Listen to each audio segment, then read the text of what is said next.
আমাদের প্রধানমন্ত্রী, আমাদের সবার প্রধানমন্ত্রী, বাংলাদেশের প্রধানমন্ত্রী, তিনি যখন একটি এআই জেনারেটেড ছবি দিয়ে একটি বিবৃতি দেন তখন আমরা জাতি হিসেবে বিব্রত হই। আসন নম্বর 344 মার্দিয়া মমতাজ, মাননীয় সদস্য মার্দিয়া মমতাজ, আপনার সময় 6 মিনিট। ধন্যবাদ আপনাকে। ধন্যবাদ মাননীয় স্পিকার। আমাদের এই সংসদটিকে কেউ বলে থাকেন জুলাইয়ের সংসদ, কেউ বলেন এটি গুম, আয়নাঘর, নির্বাসন থেকে ফিরে আসা মানুষদের সংসদ। আমি গর্বিত এই সংসদের অংশ হতে পেরে। একই সাথে আমাদেরকে আরও একটি জিনিস বিব্রত করে যে এই সংসদে এমন 11 জন ঋণ খেলাপি আছেন একই দল থেকে, যাদেরকে দেখলে এখন মনে হচ্ছে যে এই ঋণ খেলাপির পরিমাণটা আমাদের জন্য একটি বোঝা। আমি যদি আপনাকে সংখ্যাটি বলি, এই বাজেটে ঋণ খেলাপির আমাদের মোট পরিমাণ 6,44,000 কোটি এবং করের পরিমাণ 6,95,000 কোটি। মাঝে মধ্যে মনে হয় যে এই বছরটা যদি আমরা এই ঋণগুলো ফেরত পেতাম, আমরা অন্তত একটা বছর করবিহীন জীবনযাপন করতে পারতাম। মাননীয় স্পিকার, এই ঋণের এই যে রাজস্ব আদায়ের লক্ষ্য, এটা আদায়ে এনবিআর 30 বার ব্যর্থ হয়েছে। তারপরও আমরা এবার একটি অবাস্তব প্ল্যান এনবিআর এর উপর চাপিয়ে দিয়েছি, যেটার কোনো ইনফ্রাস্ট্রাকচার এনবিআর এর নাই। এটা বারবার বলা হচ্ছে কাঠামোগত সংস্কার ছাড়া এই কর আদায় করা সম্ভব নয়, কিন্তু সেটার কোনো সুস্পষ্ট সংস্কার প্রস্তাব ছাড়াই আমরা এমন একটি প্রস্তাব দেখতে পাচ্ছি এ বাজেটে। আমরা জানি না যে সরকারের হাতে কোন আলাদিনের চেরাগ আছে। মাননীয় স্পিকার, আমাদের বাজেটের স্লোগানে আছে অর্থনৈতিক গণতন্ত্রায়ন। আমি জানি না যে এই কারণেই কিনা বাংলাদেশের সবচাইতে বড় ব্যাংকটিকে এবং সবচাইতে বিখ্যাত সেবামূলক হাসপাতালটিকে খুব দুঃখজনকভাবে একটি বিপর্যয়ের শিকার হতে হচ্ছে। এর কারণ হচ্ছে রাজনৈতিক কুধারণা। আমি বলবো এটি রাজনৈতিক কুধারণা, কারণ এগুলোকে আর্থিক প্রতিষ্ঠান হিসেবে না দেখে সরকার বিরোধী দলের প্রতিষ্ঠান হিসেবে দেখছে, যেটি সুস্পষ্ট অসত্য। মাননীয় স্পিকার, গতকাল আমি একটি ফোন কল পেয়েছি। একজন মা আমাকে ফোন করেছেন, উনি সম্ভবত কোথাও থেকে আমার নাম্বার পেয়েছেন, উনি কাঁদছিলেন, উনি বেসরকারি চাকরি করেন। তিনি বলছিলেন যে আপা, আপনি সংসদে একটু বলবেন যে প্রধানমন্ত্রীকে আমরাও ভোট দিয়েছি, কিন্তু আমাদের জন্য তো কোনো নির্দেশনা নাই। আমি নিজেও এখানে আসার আগে একটি বেসরকারি চাকরিতে ছিলাম, আমরা জানি কি অমানবিক আচরণ এই বেসরকারি চাকুরিদের সাথে করা হয়। তাদের জন্য এখানে কোনো নির্দেশনা নাই। আমি আশা করব যে সরকারি পে স্কেলের পাশাপাশি বেসরকারি পে স্কেলের ব্যাপারেও কিছু নির্দেশনা আসুক। এটার অভাবেই সরকারি চাকরিতে চান্স পাওয়ার জন্য এই ঘুষ বাণিজ্য, নিয়োগ বাণিজ্য হয়ে থাকে। মাননীয় স্পিকার, আমরা এখানে একটি দুঃখজনক কথা বলতে চাই, সেটা হচ্ছে আমাদের প্রধানমন্ত্রী, আমাদের সবার প্রধানমন্ত্রী, বাংলাদেশের প্রধানমন্ত্রী, তিনি যখন একটি এআই জেনারেটেড ছবি দিয়ে একটি বিবৃতি দেন তখন আমরা জাতি হিসেবে বিব্রত হই।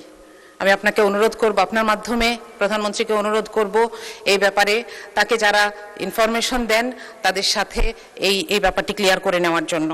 মাননীয় স্পিকার, আমি একটু শিক্ষা বাজেট নিয়ে বলতে চাই। আমি একজন শিক্ষক, সেই জায়গা থেকে আমি একটু শিক্ষা বাজেটের ব্যাপারে কথা বলতে চাই। প্রথমত, এখানে 5%-এর একটি কথা বলা হয়েছে যে এটি ধীরে ধীরে অর্জন করার চেষ্টা করা হবে, কিন্তু এটার কোনো টাইম বাউন্ড রোডম্যাপ নাই। দ্বিতীয়ত, আমাদের সমস্যা কিন্তু বরাদ্দে নয়, আমাদের সমস্যা হচ্ছে সক্ষমতায়।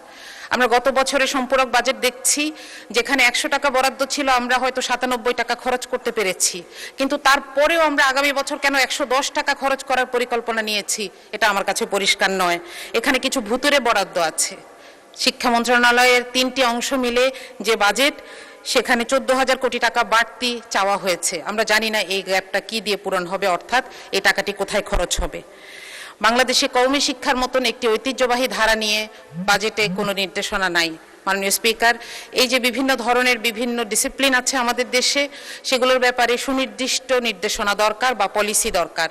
যেমন আমাদের বিশ্ববিদ্যালয়গুলোকে বলা দরকার তারা যেন স্বায়ত্তশাসিত হয় এবং নিজেদের পয়সা নিজেরা জোগাড় করে।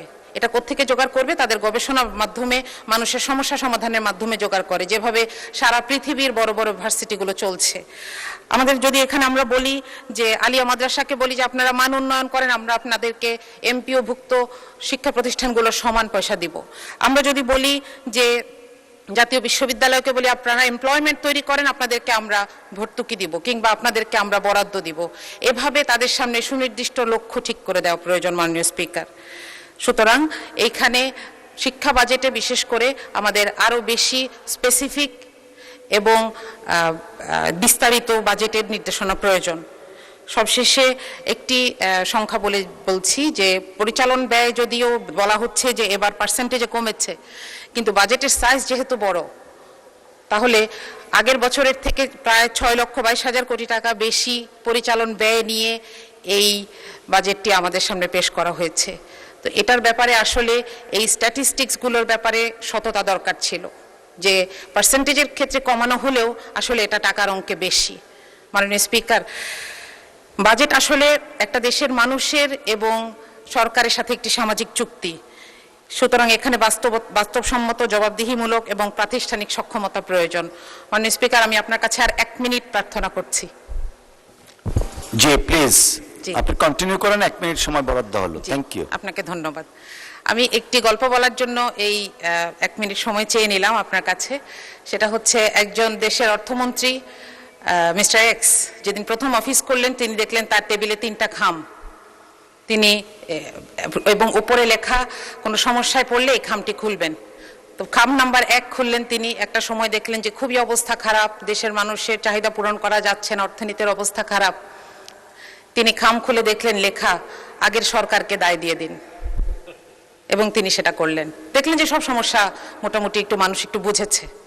আরো কিছুদিন পরে যখন আবার সমস্যা এরকম বেড়েছে, তিনি দ্বিতীয় খামটা খুললেন, সেখানে লেখা বিরোধী দলকে দায় দিয়ে দিন। তো তিনি বিরোধী দলকে দায় দিলেন। আরো কিছুদিন পর যখন দেখলেন যে আর পারা যাচ্ছে না, চলবে না, তখন তিনি তৃতীয় খামটি খুললেন, এখানে লেখা যে আরো 3টি খাম বানান এবং আপনি পদত্যাগ করুন আপনার পরবর্তী অর্থমন্ত্রীর জন্য। মাননীয় স্পিকার, সরকারের অংশ হিসেবে আমরা চাই না এই বাজেট আমাদের ব্যর্থতার দলিল হোক। আমরা চাই এই বাজেট বাস্তবায়ন হোক।